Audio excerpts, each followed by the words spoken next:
Okay, here we go again. Etymology, the study of words. Now, again, I cannot express.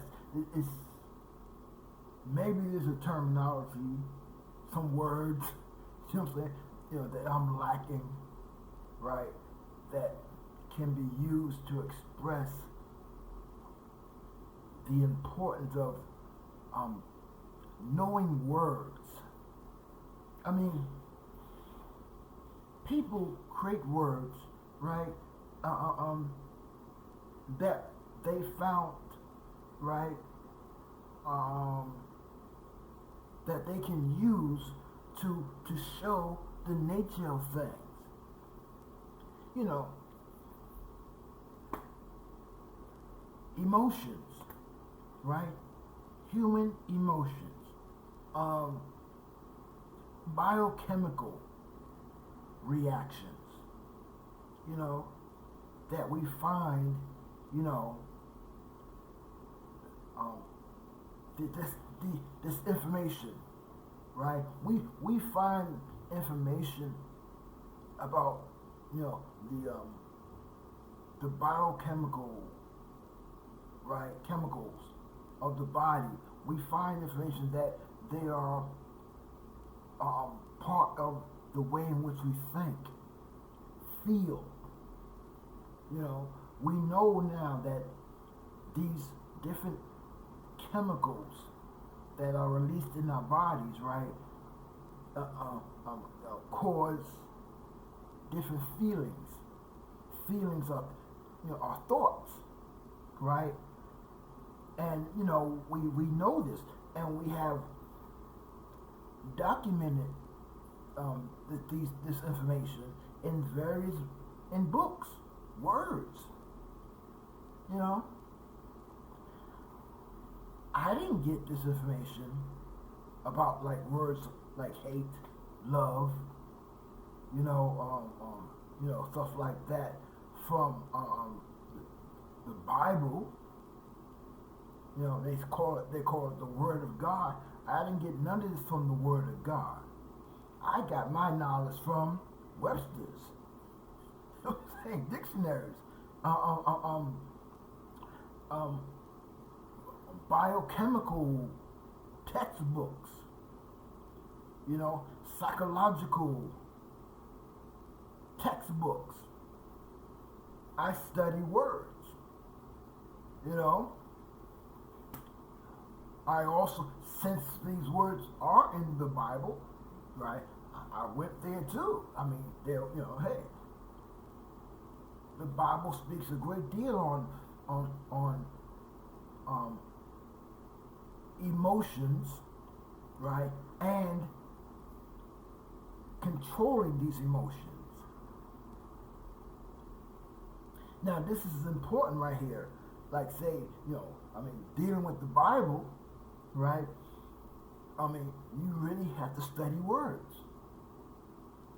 And my logic on that, my reasoning for this, right, is they say within that book that God is the Word, or words. God is.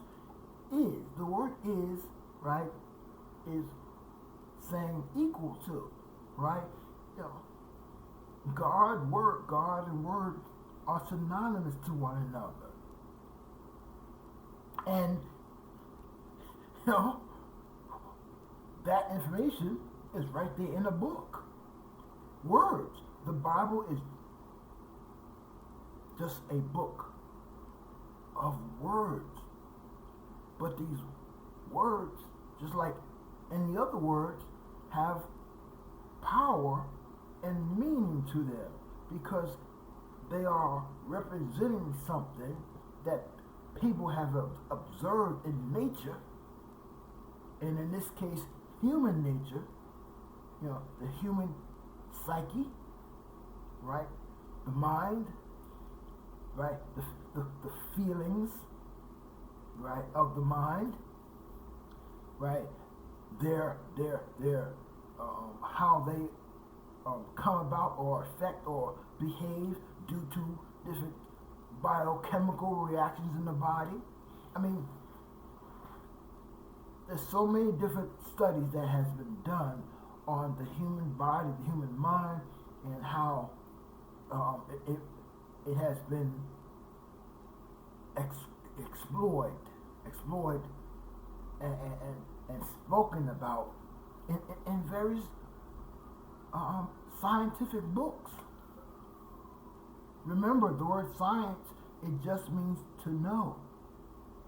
Now, you would have to go into and find out, well, what this person or that person, this group, how did they come to know something? You know, because there's many ways of knowing something. It's not just, you know, through a textbook.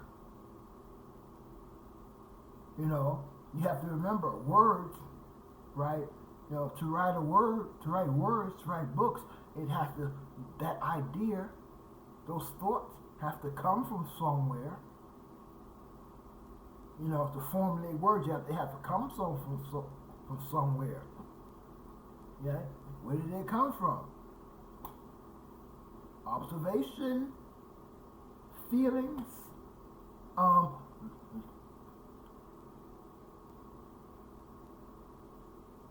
let me say it like this, and we know this. If you think on this, you know this to be true. Here's an example. Let's say the story about Isaac Newton, right? They say, you know, sitting under a tree, an apple tree, just gazing out into nature, just looking and feeling things, you know, just hanging out. And they say an apple hit him on the head, and he said, "Eureka!" Like, wow, I got it. Oh, you know, they call that clairvoyance. They call that coming to know something without going through a particular process of knowing academia, through academia. See, through different methods, right, that again were set up by people. See? Well, you have to think, well, okay, well, how did they come to set this up? How did they come to materialize something? How did they come to formulate these things, see, into words or into a written program, a system, a process, you know, that others can follow? See? A lot of what those people and us today, on how we come to know something, is through the process of clairvoyance, feeling. You know, sometimes, you know, we didn't have to, you know, go through one of those processes that were put together after the fact of going through the process of, you know, clairvoyance. Just, you know, wow, this came to me. You know, and this happens all the time. At least to me. You know, like when I go running, you know, feeling good, and I'm not really thinking about nothing, I'll get a thought. You know how they put that cartoon thing where the light bulb goes off in your head, and you get it's clear, it's crystal clear. Like, wow, I got it. Yeah, wow. You know, on something that you were thinking about and you couldn't really, it was foggy, and you really couldn't put it together, but now it just came to you. And, you know, and sometimes I could be in a good run, good feeling, and I would stop in my tracks, damn near break my legs when that happens, because it's so powerful. It's, that pure joy, right? Of it's not. There's no one joyful word. You know what I'm saying? There's no one joyful emotional word, okay, that expresses that feeling, because they're all together. You know what I'm saying? Yeah, but that feeling is so powerful. I mean, it would just stop you in your tracks, and it freezes you. You know what I'm saying? It's like a serious dopamine rush. See? So, we have to think about these things like that. So this is why I say, love, hate has gotten a bad rap. Hate has gotten a bad rap.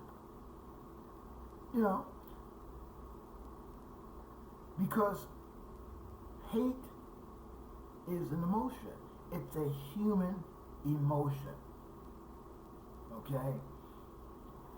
And no matter how you try or what you do, as a human, you know what I'm saying, you can't get rid of it. You cannot shoot hate in the neck. You know what I'm saying?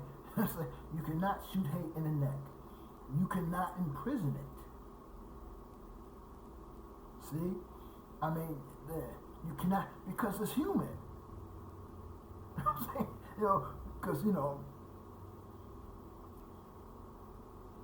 no matter, listen, every human being, right, all those emotional words, right, that you can gather up, love, hate, envy, jealousy, and all those whatever, right? Every human being has them. See, they have them. I don't care if you are known in history as a monster.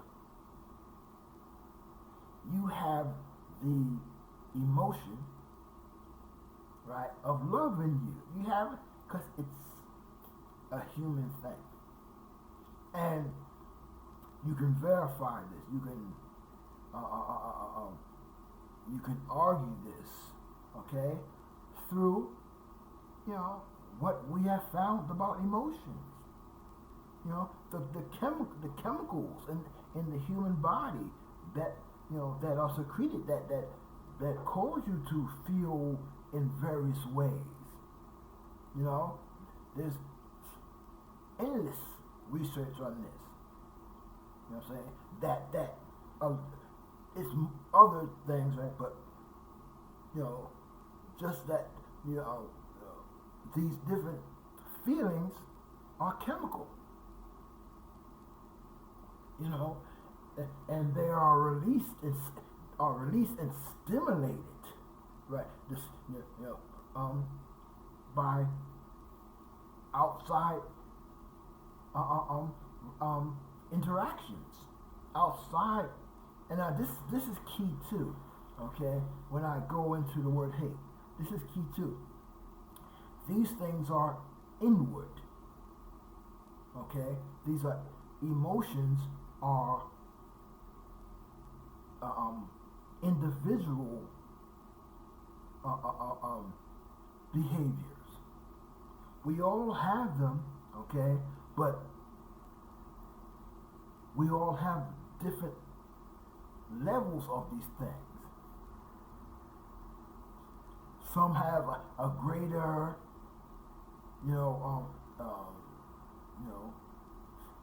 development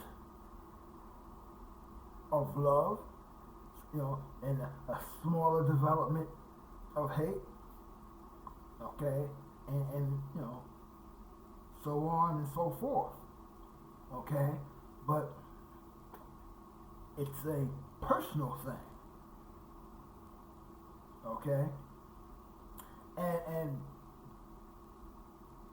in this word hate, right, you can see that.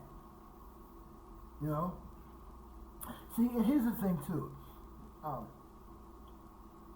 This is the power of etymology.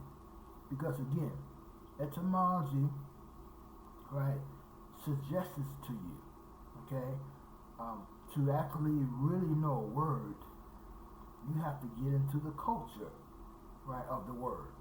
You know, meaning the way it has been used, or or learnt, in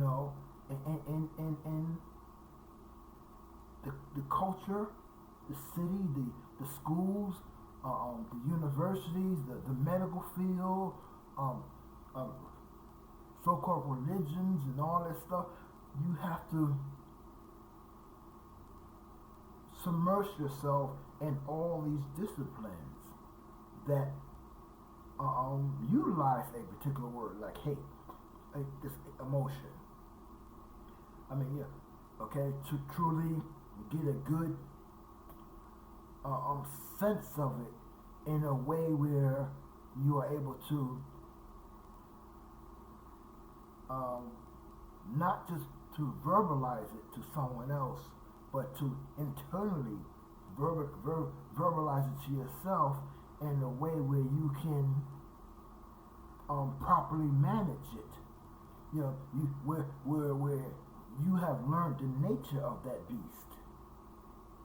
You know, you understand the characteristics of it. You know how it affects and behaves, how it moves you. See, motion, how it moves you. Okay? And in this way, or let me say it like this, because etymology, okay, what's the purpose of it? Why do we need it? Well, okay, yes, to know these words that people have created down the time, right? But here's a more powerful thing on why we need it. Is to control ourselves, right? To make sure that we are behaving in a particular way. Okay? Now, people have established, cultural behavioral patterns. Okay? People have established ways in which you should behave. Okay? Okay, so we know this. We through knowing the nature of a particular emotion or whatever, okay, we recognize that. Okay, that people have put in place ways in which we should behave. We recognize that, but the real way we should use that, right, is to say to yourself and realize to yourself, okay, am I behaving in accordance with the way that I'm thinking? Because you have to come back to yourself, right, and say, well, regardless of the way a particular culture has put in place the way I should behave, right, I need to know, right, how I am behaving regardless. See? Because before I can even practice those behaviors that other people have put in place, I have to know what these things are within myself. Like they say, how can you love somebody if you don't know what love is? Same thing. No matter, same thing. How can you hate somebody if you don't know what hate is? See, you could be, see, yeah.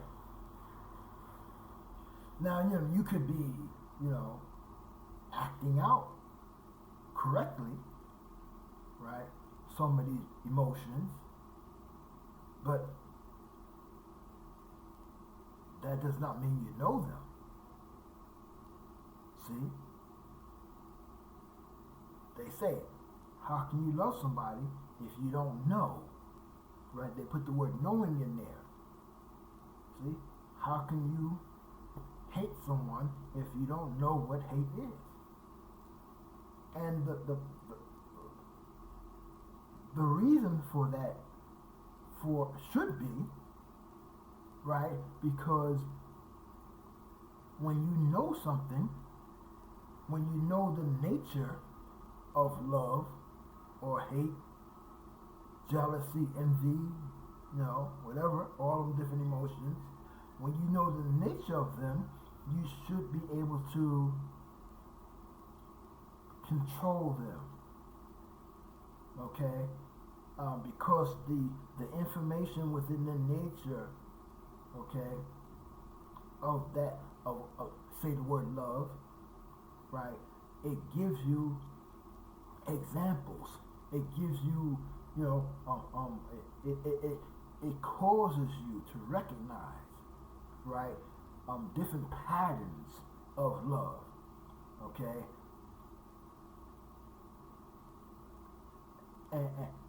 But within that, again, come back again, you should recognize those things within yourself.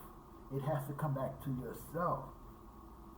Like when I was first learning about what it means to argue, right? I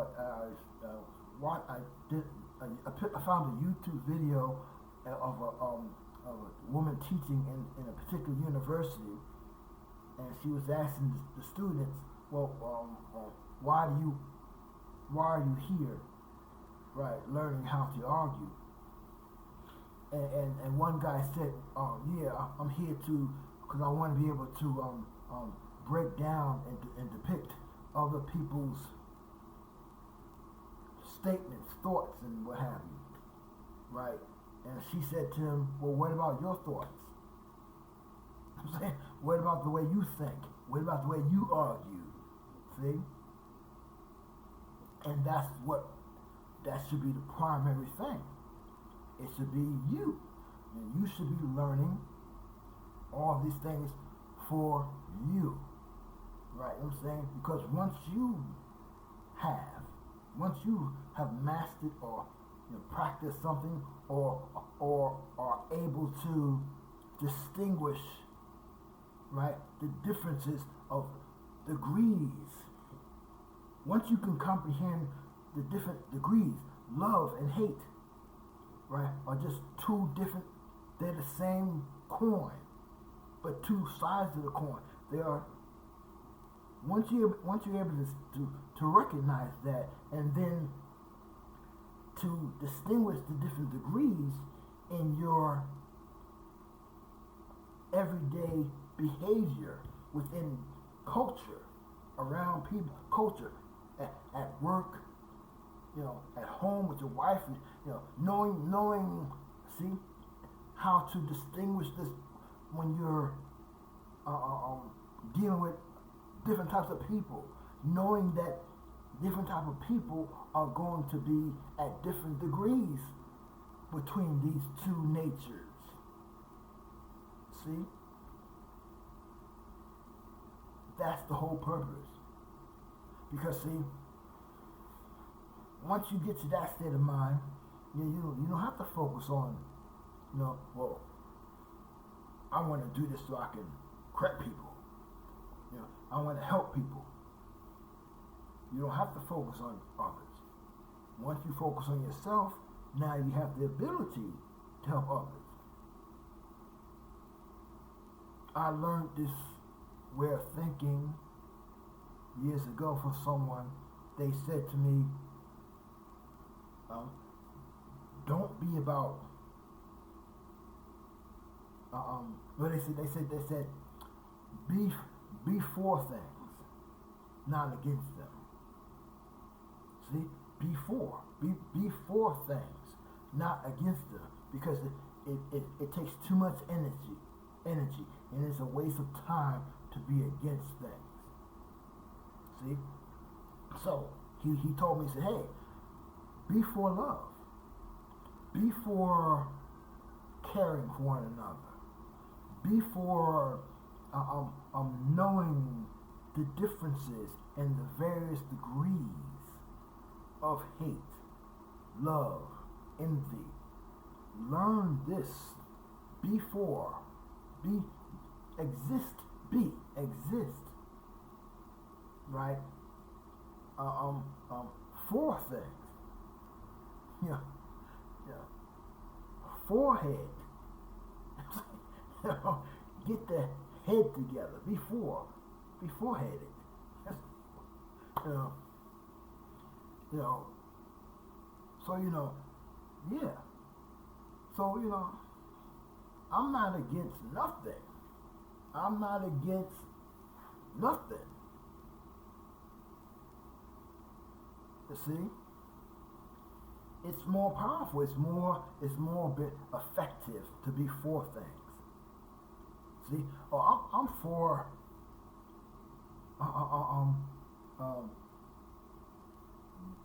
women being properly treated. I'm for keeping the trees alive. I'm for clean water, clean drinking water. See, it's just too much work, and it's not really effective to get up and verbalize words, right? Or like, oh yeah, we need to stop polluting the water. We need to stop women abuse and child. We need to stop. See, and then it's painful. See, again, emotionally, those words affect you. They drain you. Don't you feel bad? Doesn't a feeling doesn't a uncomfortable feeling, a dread, actually, again, a particular feeling of hate, doesn't it come on you when you hear these words like that? We've been programmed to think and tell ourselves, these are positive words. Saying that that we need to stop people from killing one another. We need to stop people from abusing things and hurting one another. We need to stop that stuff. See? Doesn't those words just, when you hear that, doesn't it just bother you some kind of way? And I'm like, wait a second. How is that positive? These words. How is that positive? That shit makes me feel bad. That shit makes me feel uncomfortable. It makes me grieve. All these words that deal with hate. I'm saying, it makes me want to avoid those conversations. I don't want to hear that shit all the time. It gives me an ill will. My will, right, to move and to do things, it makes me, I don't want to get involved with that. See? But now, if I hear words like, love is when you have a particular emotion towards something. Love is being effective. Love is going out and learning how to be effective at something. Oh, love is knowing how to purify water or keep water clean. You know, love is, see, so understand that, and that's what love is. See, another emotion, right, that you see within the word love, affective.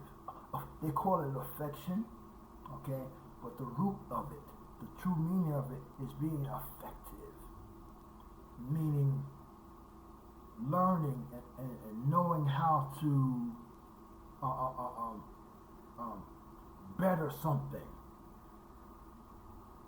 See, and in another word. Now this is the love. This is love. Inside the word love, you have the word affection, which means to be affective, but also the word perfect is there. Perfect, and the word again, perfection or perfect, right? It means to be effective. See, it means to. This is why they say practice makes perfect, because that's what it means to be perfect. Because the proper pronunciation of that word is perfect. Perfect. See, per,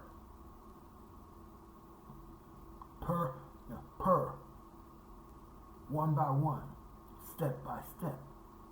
Per, one, the word per, or the prefix per, is suggesting to you that there are various stages to this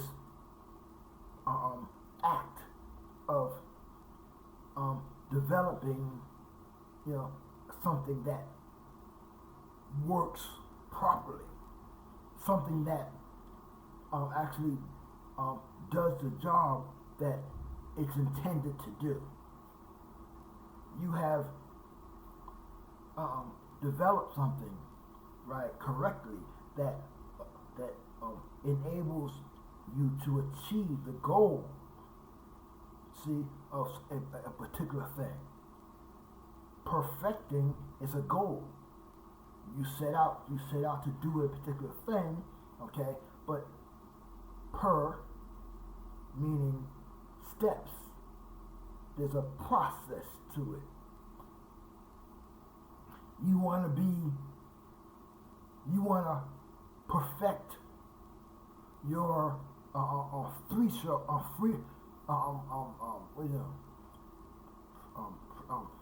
said basketball, your free throw, I don't know, I forget to, you want to practice, you want to be,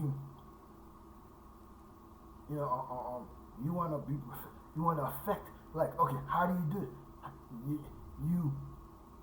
You want to be able to achieve the goal of, if you're in a game, okay, you are able to make the necessary shots, okay, because see that's the goal. See the reality, because you're not gonna make every shot. See you know what I'm saying? Because that's not what perfect is. Perfect doesn't mean you do everything 100%. No, that's someone. See, that's some nonsense, some connotation that someone added to the word perfect. See, this is why people say, "Oh, you can't be perfect," because they don't know what the word means, because someone misinformed them. See, so the word perfect, it means that you have a goal. You know what I'm saying? Say you got a game coming up next week, a basketball game coming up next week. Okay, to win the game, okay, they're telling you to win this game, right? You need to be able to shoot 40 points. Okay, you need to be able to shoot 40 points. Okay, say like say like you Michael Jordan or somebody, right? That has a particular skill, a high skill, okay, on the team. Okay, so what they do is the coaches and stuff, right? They look at, say like if on on average, meaning what you have,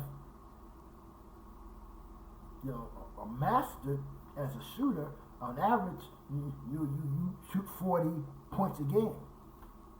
But they know, okay, to win the game, right? Because that's just one person. To win the game, you look at all the other four players, okay?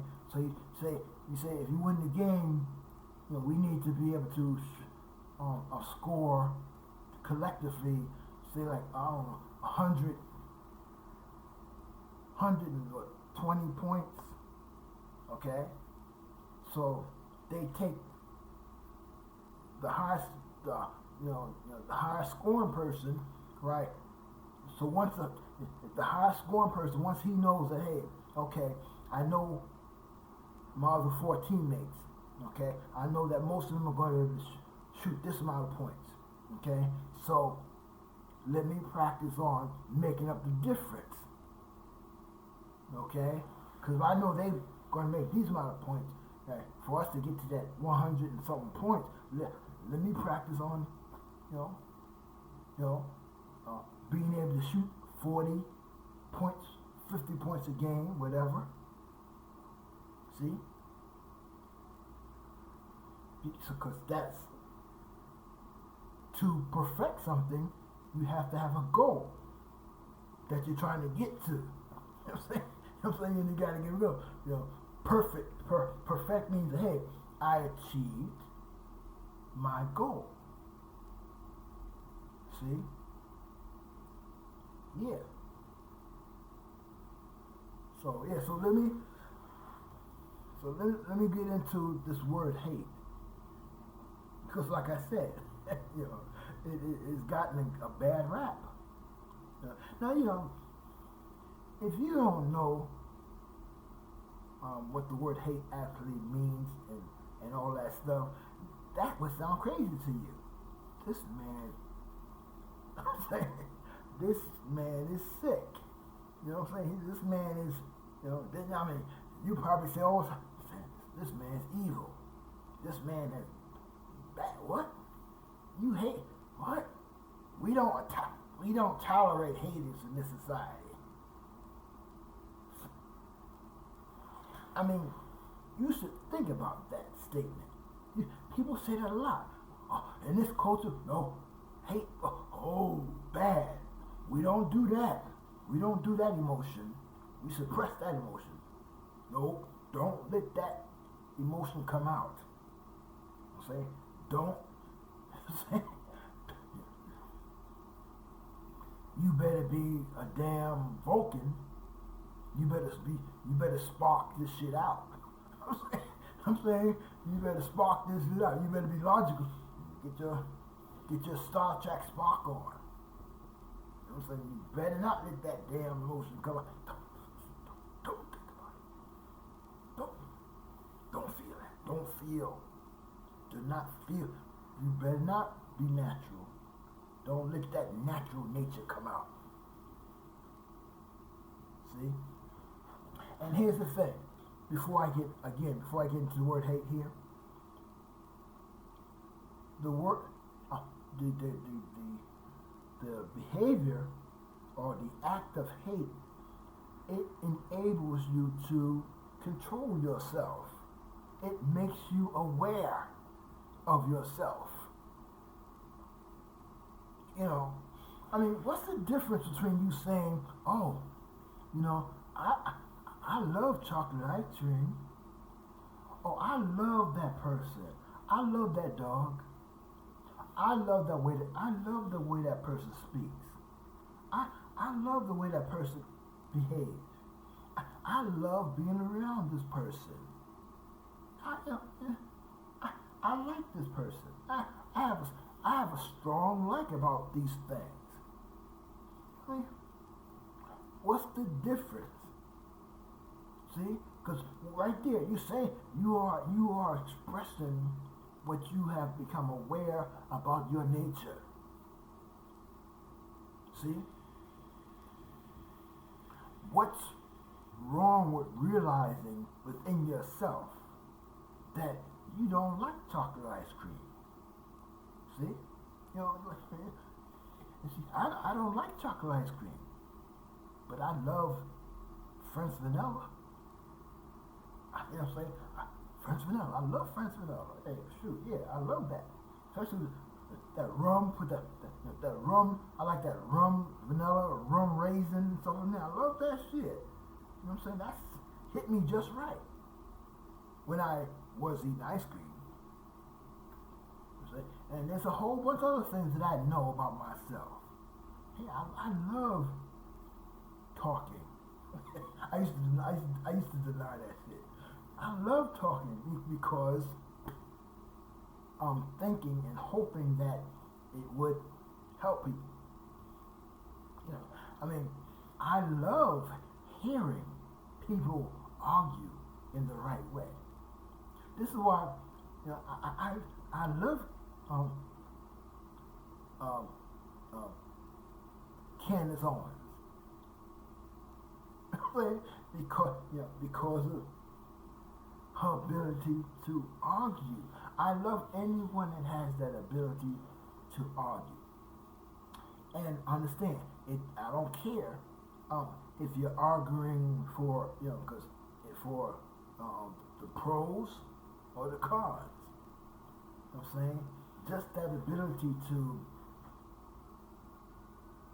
think and reason and to present facts or evidence in a particular way that supports, right, the idea that you're trying to put forth.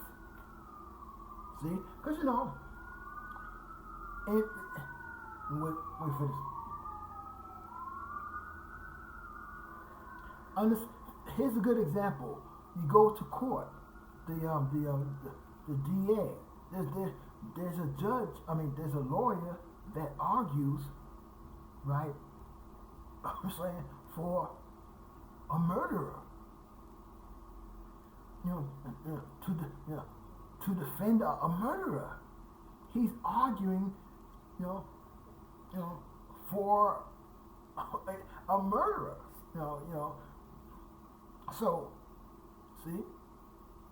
So you can go to a courtroom or watch a court proceedings on television or whatever, right? And you can see, right, that to argue, you know, it can go both ways. And so you can argue, one person, I can argue, right, for something, and at the same moment, right, I can argue against something. See?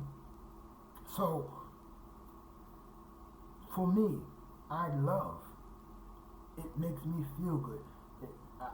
You know, it sits well with me. You know what I'm saying? You know, it soothes me to hear people knowing how to argue, and especially people that have developed it pretty good. I love that because this is a process of thinking, reasoning, figuring things out. See? And I love that. You know? Let me say this too. Let me say this with that.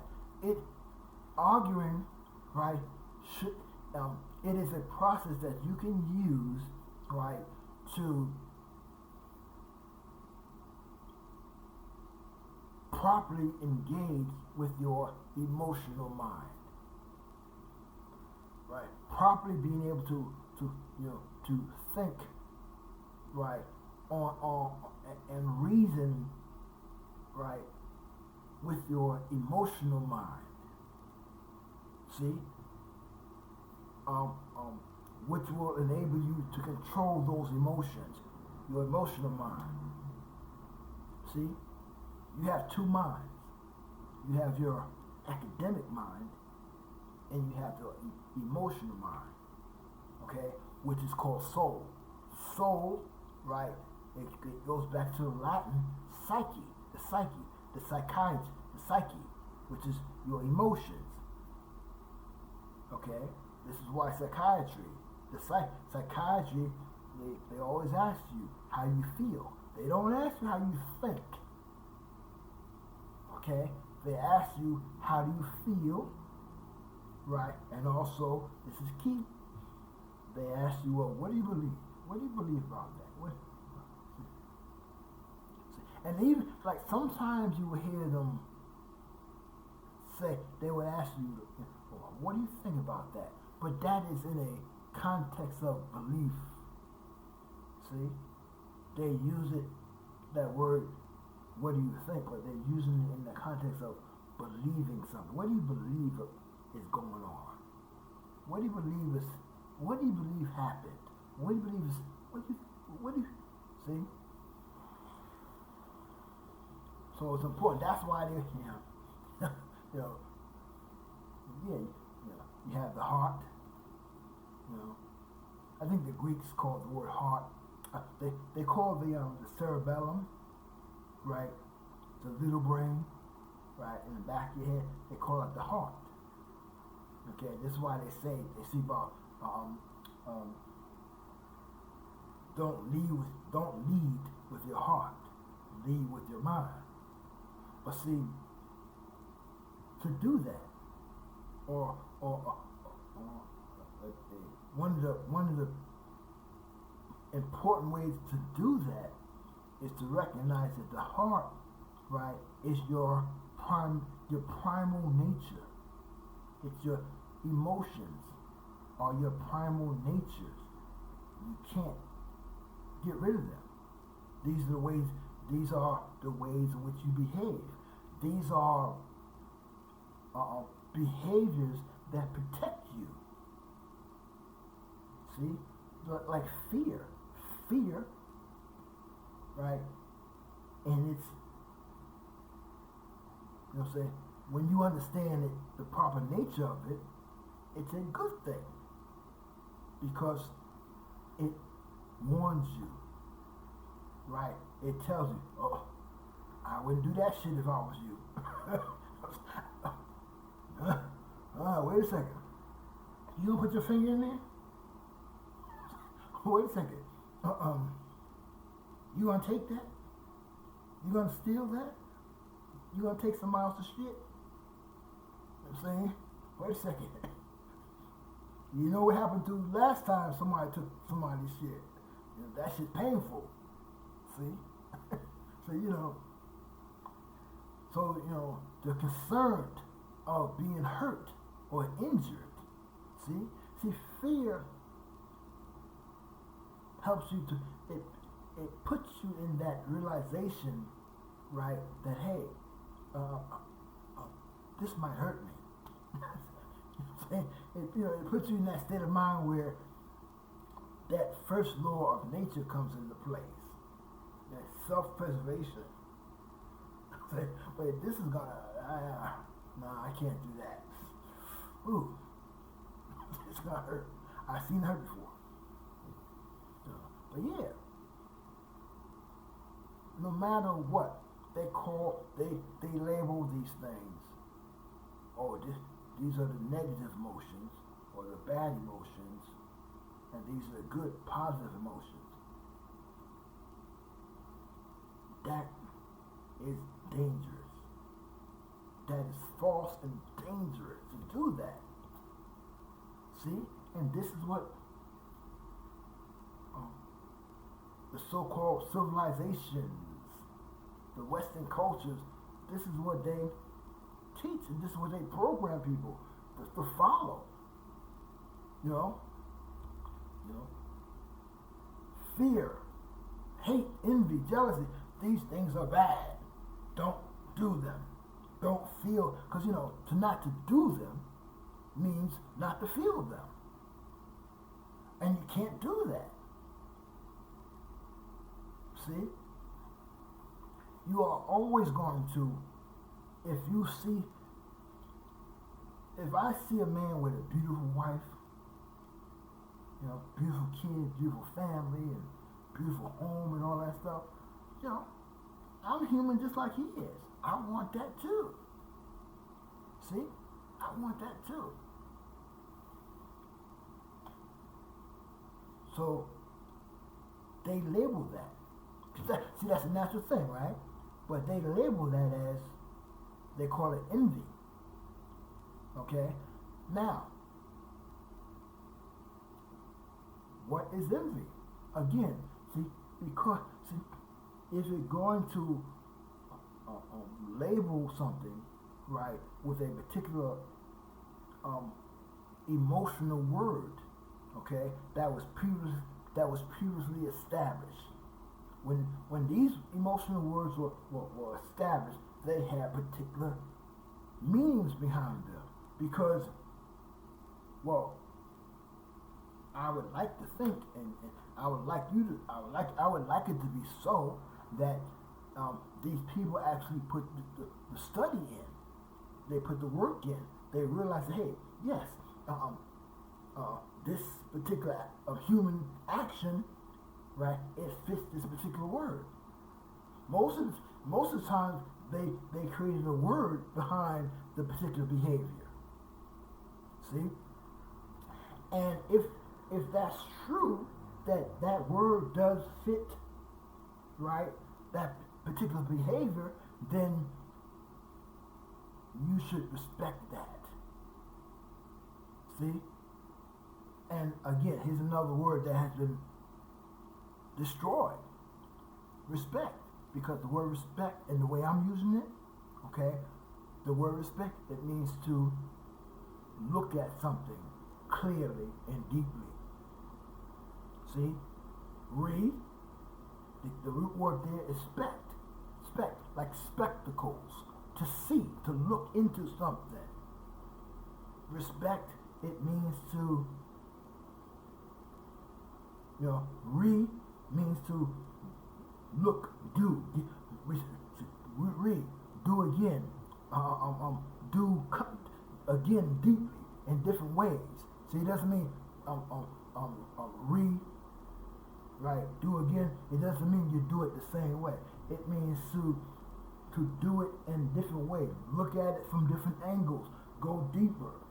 Go at a different direction.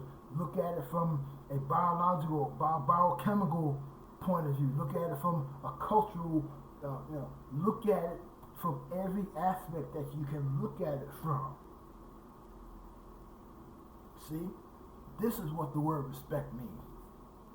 And they now I have nothing against Aretha Franklin and stuff like that. I'm just saying that that's incorrect. And it takes away from the power of people. Respect has nothing to do with shutting your mouth when someone older than you is talking. No. Respect is, when people say, oh, I'm walking down the street, woman comes with a dog, right? I sidestep. She says, oh, he don't bite. See? That is disrespect.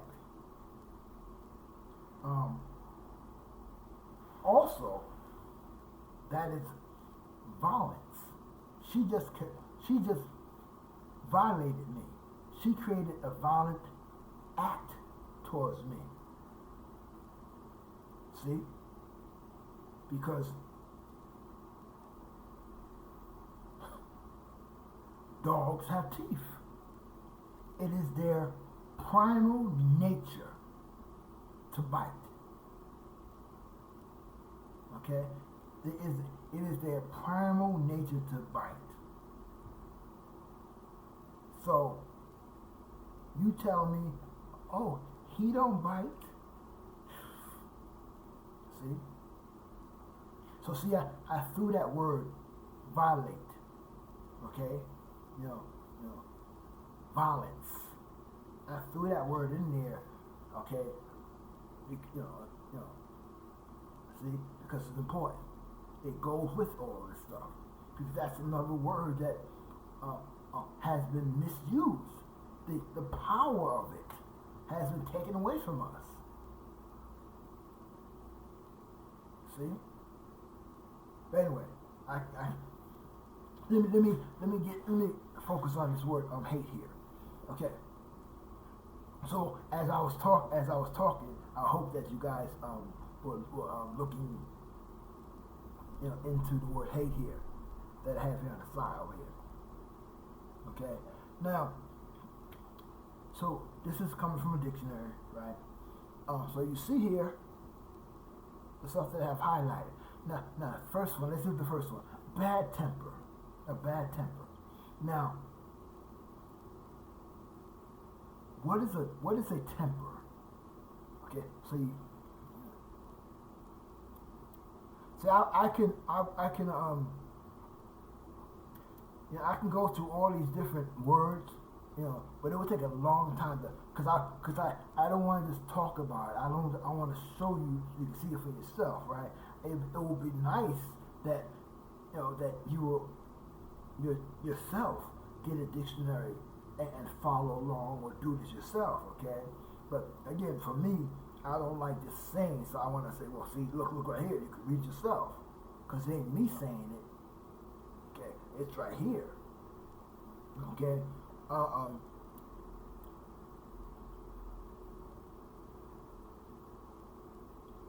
and see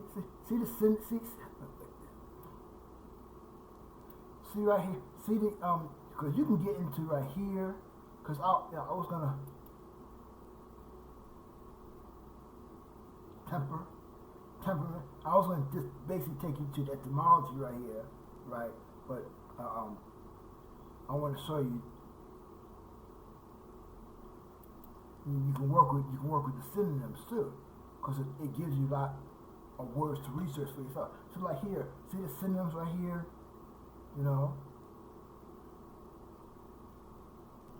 So one of the behaviors of having a bad temper is being moody. More people moody. Some people being moody. Let me see if you can find the primary meaning for moody. Angry. See, being angry. See right here, angry. Grievous. You know what I'm saying? So moody is people that's angry. See, anger. What is anger? Again, you just don't like something. Because that's another emotion that needs to be properly known. What? You have to properly know that word. What is anger really? Disregard, okay, what people have told you, what you have learned, right, from society, whatever. Even some of it might be right, some of it might be correct, but for your knowing, for you being sure and secure, for you it's a very powerful thing for you to be able to know that, hey, I know I'm right. I know that this word means because it enables you to stand fast. You know what I'm saying? It enables you to withstand the storm. You know what I'm saying? It will put you in a state of mind where you appreciate the storm. You know what I'm saying? You appreciate the storm because, you know what I'm saying, those type of behaviors can thicken your skin. It adds layers to your strength. You know what I'm saying? Because, you learn different things. And you learn how to counteract these things. You learn how to behave and manipulate these things. You know, so you know. See, anger is also, they say, like sorrow. Just sorry. Sorry. What is sorry? Sorry is like you just.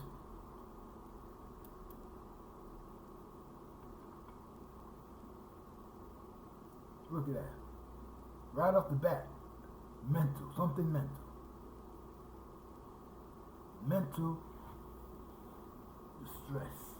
Mental distress. See? Suffering. You know?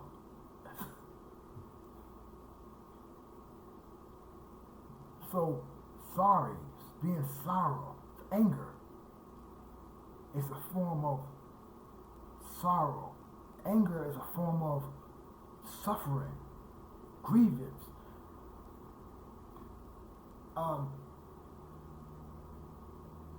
This is caused by also, now here's the thing. Anger has different synonyms to it. I mean, or let me say it like this. Anger has different degrees to it. Okay? And everyone has a different type of anger. So you have to recognize, you have to find and recognize your type of anger because you do have anger. You say, don't let these people know, good. No, some people don't have. Some people don't know. Some people don't have that emotion of love. And see, nah, everyone has these emotions. So you have to recognize what type of fear. What type of anger do you have? Okay, so I've learned that the particular anger that I have been suffering with, right, is frustration. See, and there's many books that you can go to and find, right, on like it tells you the different types of emotions, even how you have like first emotion, the first, and the primal emotion, but that primal emotion can lead into a secondary emotion, and that secondary emotion can lead to another type of emotion. Okay, it's like fear, right? That primal feeling of fear, right, can distort itself into anger. See? And then it can distort itself even further into other types of emotions. It can even be distorted back into the other direction, into love. See? Because it is just, same coin, just different degrees. They go back and forth. This is why, it's very dangerous and it's not helpful to tell people not to hate or just love. You can't, it's not natural. It's not a human nature to do that. And again, the reason why they say these things, like, oh, don't hate, is because they don't know what these words mean. They've been misled. They've been educated. Remember, see, another word, but it's not an emotional word, but it's another word that they have distorted. Educate means to lead out, to lead away, to take out. It does not mean, it has nothing to do with putting some information and stuff in it. It means to be taking stuff out. So I'm like, well, what are you taking out? You got a little kid you know, 3, 4-year-old, whatever, going to school, what type of knowledge does he have? What type of academia disciplines does he have? So what are you taking out? Educate means to take something out. What are you taking out of him? See?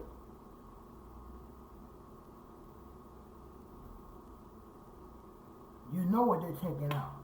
Because when they tell them that, hey, a noun, right, which is, again, words, word power, to come to, there's no way in hell, right, that you can fully comprehend the study of words without knowing how to properly use a noun.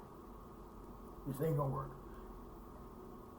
In grammar, in word study, noun, knowing what a noun is primary. So when they teach these kids, oh, a noun is, first word, oh, a noun is. See, you got to be mindful of that shit. Then you say what it is. A noun is a person, place, or thing. That is not what a noun is. See? A noun is a name. It is a word, okay, that describes or tells about, okay, a person, a people, a thing, an object, and the most important one they leave out, okay, idea. Emotions, these are ideas, these are thoughts, okay? Also, they see, but they come from feelings. Feelings, right, are based on, or they come about, or they develop based on what you see, what you hear, what you are taught. When you, see, if you think that, if you've been taught that the word hate, right, is something that is not, then when you experience that thing that you've been told, it's going to cause you to think about this thing, okay? And those thoughts are going to make you feel a certain way. It's going to motivate you. Emotions. See, emotions is going to motivate you.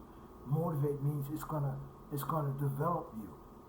Right? It's going to develop a certain type of feeling within you, and those feelings are going to or can make you behave, okay, in certain ways. See, and so when they distort these words, right, which are, which were developed to represent the actual emotions of people, when they distort this information, this is when we have these problems. This is when we start shooting people in the neck. We start killing people, shooting them in the neck and shit. See? This is when we have that. You know what I'm saying? Because when you study this word hate, right, it nowhere in this word does it say to act out your feelings on someone else. Nowhere in this word. You know what I'm saying? And when I post this video, right, I want some, if I'm wrong, if I'm incorrect, someone's make that, I never said this before in the video that I post. like, like the video, put a like on this video, or a dislike. Put a thumbs up or thumbs down. I don't care. Okay, and make a statement. Say something. If you think that this is what I'm sharing here is incorrect, state that. Okay, but just don't state it, right? State why. Okay, state why, because I can't do anything with it if you just say, well, that shit is wrong. You know what I'm saying? Can't do nothing with that. You have to give me something to work with. Why do you think it's wrong? I'm saying, yeah, because this word means this and this, and then from there we can get something going. All right, but yeah,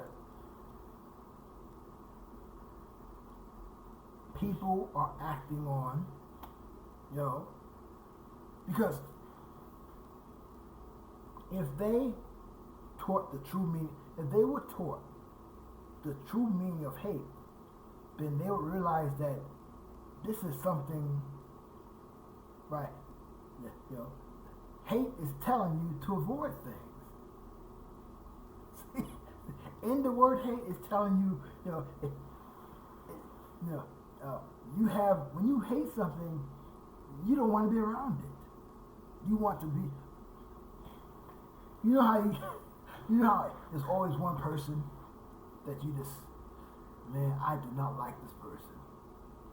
This person gets on my nerve. This person just, and it could be anything. It could be, I don't like this person. This person's creepy. I'm saying this person scares me. See, because those are different terms and behaviors of hate. You don't like something for different, you don't like it. So there's many ways that you cannot like something. I don't like the way this guy looks at me. You know what I'm saying? Or, man, here he comes. You know what I'm saying? He gonna stop talking about some shit. I know people that don't like me. Because, oh, here he comes. He gonna stop talking that etymology shit. You gotta, say, oh, here, oh, shit. Mr. Know-it-all. See, they stop putting these false, misunderstanding of words. Know-it-all. Know-it-all. What you talking about? Yeah, so it happens like that, but in the actual nature of hate, it doesn't say you should behave in a way, to go out and eliminate these things that you hate. Oh, I mean, imagine that, because I hate my biology. Okay, chocolate does not sit right with me. It upsets my stomach. My body hates that. See? Hate. Being uncomfortable. Hate means to be uncomfortable. To not agree with something. We use that with those terms like that, right? In biology. So, that ice cream don't agree with me. Doesn't agree. See? Agree. Don't. See? Hate, right, is a form of disagreeing. That don't sit right with me. I don't agree with that. That makes me feel uncomfortable.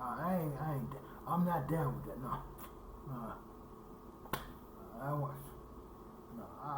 I'm walking. I ain't trying to do it. Let me walk. See? That's what hate is.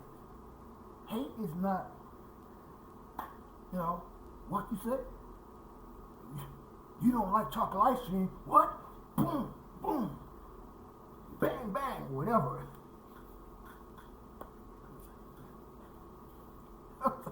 No, that's not what hate, that's not the nature of hate. That's not the behavior of hate.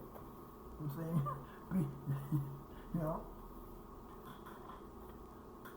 Hate is like, you see somebody coming that you don't like, you try to hit that corner. Oh, here it comes. Let me hide. You know what I'm saying? Let me start walking the other way. And you know what makes it worse? When you see the person and it's kind of too late, you know, and you turn around and they say, "Oh, hey Mary, hey," and you be like, "Damn," you know, because you don't want to see again. You don't want to react, see, because you don't want to. Your nature says, "I gotta turn around." Okay, I have to play like play like I like it, play like it's okay. You tolerate it. See? Even in that state, you're not acting in a way where you're trying to kill that thing, to permanently eliminate it. See? Because again, it's not done that way. You cannot kill or eliminate hate. The same thing with all of emotions. You cannot eliminate, love, envy, jealousy, and all that. Sorrow, joy. See, none of that. So you cannot eliminate. It's going to be here. See, but again, the whole thing is about knowing your particular type of emotion and how it is situated with others' emotion. Where's your place? Where do you stand? What angle are you facing in?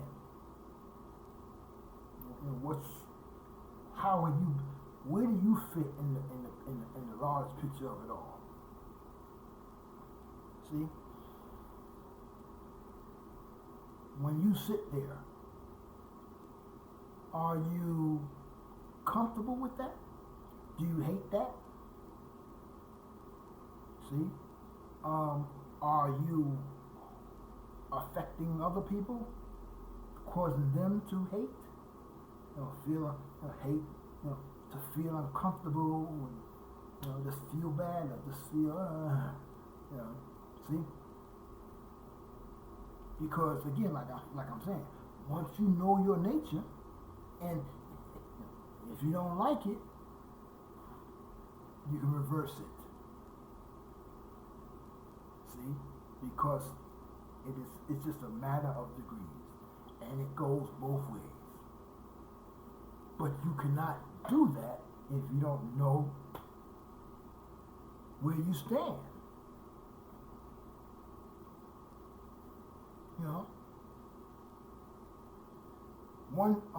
My son asked me one time. He said, "Daddy, are you mad?" Right? I said, "No, I'm not mad. I'm frustrated." See, there's a difference. See, because frustration at its basic is you feeling in a way that you feel trapped. See, you feel that you don't have the power or the ability to achieve something. Now, when you think about that, right, that's not something to fear.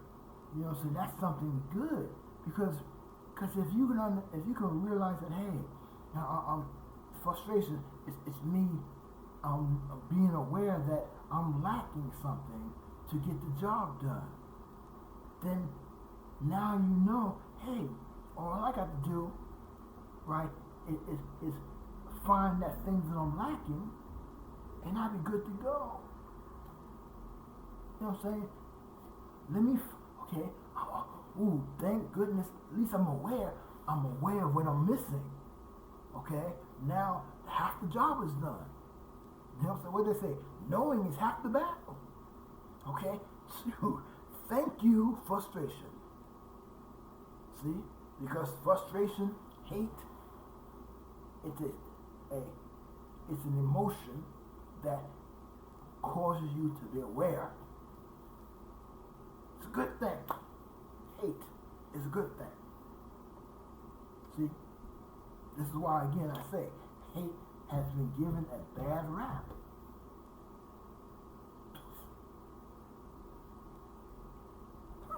I can see people, this nigga crazy. This nigga is crazy. But, you know, that's only because if you just don't know.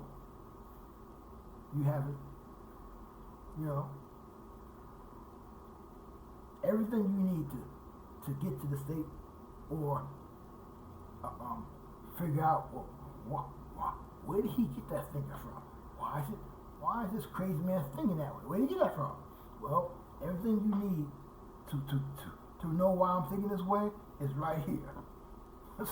It's right here inside this word hate that I got from a Webster's dictionary, okay, that in the American school culture, okay, every student has or learned from, or your teacher is saying Webster's. This is why they say Webster is the father of modern English. Webster is the chosen dictionary of at least the public school systems. You know what I'm saying? You know, when you get up there in those Ivy Leagues and stuff, right? Yeah, you know, you got like Harvard University, you know, Cambridge, right? So you got Cambridge dictionaries, Harvard dictionaries. See, it depends on the particular culture of so-called education you're getting involved with. See? But yeah, I mean, I'm trying to get through these different things that I highlighted here, okay? But I'm not gonna really get through it. You know what I'm saying? I think that, you know, I verbally got through it here, okay? But yeah, you know, these are certain feelings, thoughts, right, that, you know, that you go through, and there's nothing wrong with that. There's nothing, but my point here,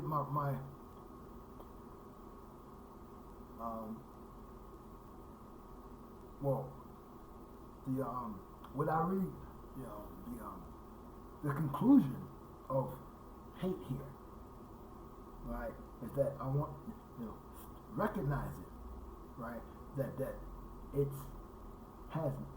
is not suggesting that you act on these things. Okay, nowhere here is it telling you that hate is going out and, you know. Now here's the thing. What's the term? They say hate speech. Now, hate speech. So we're talking about speaking this. So we're talking about speaking. So now you're sharing your feelings. You're sharing your dislikes. To, you know, to the degrees, to the highest degrees. Okay? Dislike, right? Remember, there's degrees. Dislike is the smaller part, the smaller degree of hate. Okay, so we already established that you're speaking hate, right? That's the highest degree of it. Okay, but again, so hate is, but then also you're speaking about your dislikes. So you're doing the whole gambit here. Okay, because that's when you're speaking. Right, you're gonna kind of just like once you start going, you're gonna go through the whole gambit, the whole 160 degrees of it. Okay, so you know, this is hate speech. Is when you are verbally sharing your, hey, I don't like chocolate ice cream. You know what I'm saying, you know, I don't like that guy right? That's always, you know, every time I see him, that's all he talked about is etymology, knowing word. That's all he taught. That guy makes me feel, that guy makes me feel stupid. See, it's emotions. See, fear. The guy makes you feel stupid. See, so yeah, so there's many degrees. I mean, now everybody's, yeah. I'm not gonna share all the things that I'm not gonna, there are people that I hate, right? Again, I'm using the actual meanings, okay? I'm not using what they made up by hate. There are people that hate. There are organizations that I just hate. You know what I'm saying? Yes, yeah. So it's a lot of things like that. See? But,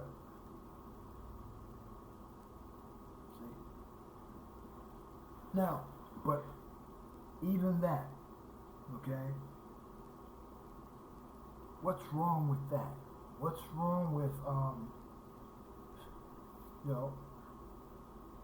sharing your emotions? Sharing the, hey, this makes me feel bad. You know what I'm saying? This makes me feel uncomfortable. I don't like this. This makes me feel, this gives me an ill will. You know what I'm saying? This,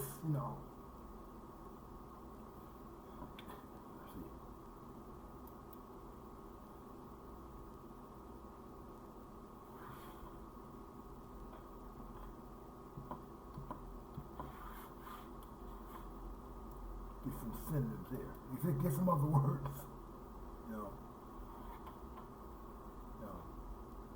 So look at all these other words that you can get. See?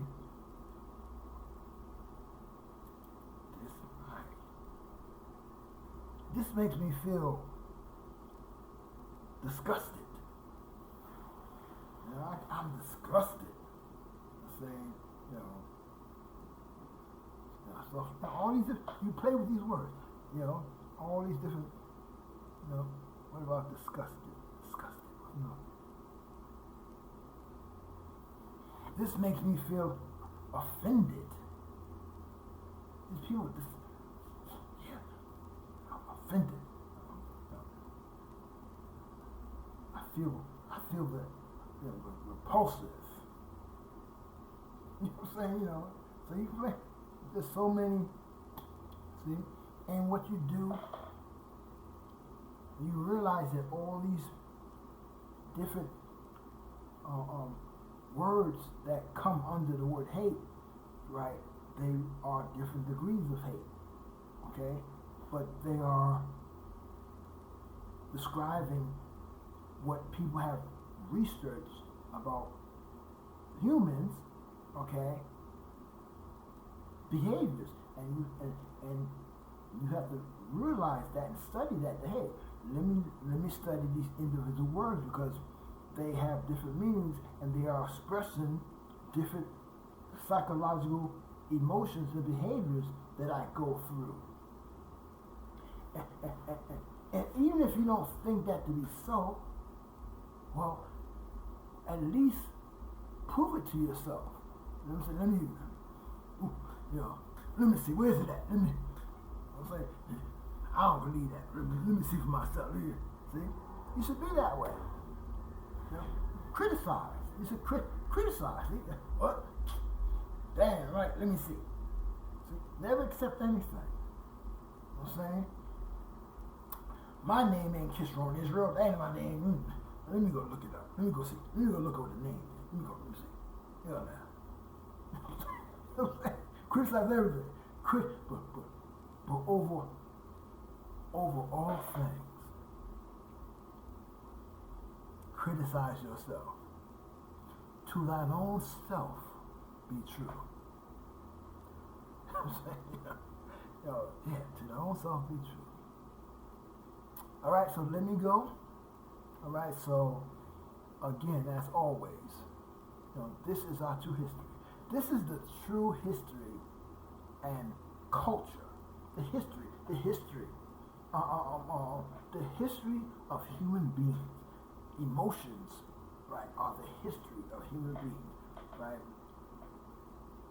The culture, the behavior, the lifestyle, the way in which we have always behaved with our emotions. Okay? Language, the way in which we mentally verbalize various behaviors of ourselves. Because see, language is not just words, and it's also because the nature, the basis of language is thought. See, which is involved with feelings, emotions. See, so like I said, this is our true culture, language. This is our true culture and language, history and language.